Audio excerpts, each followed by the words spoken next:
at magparami ng ating mga niyog.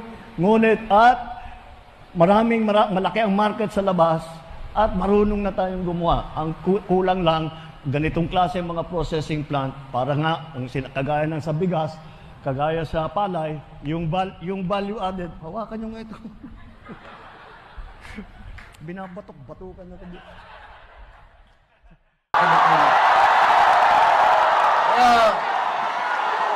Sama niyang sniper ninyo, go ahead.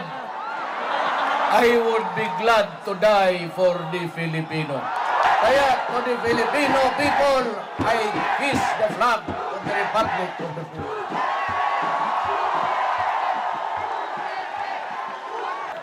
You know, you cannot build a country by killing people. So we must be a peaceful nation. Kung ako ang mga presidente,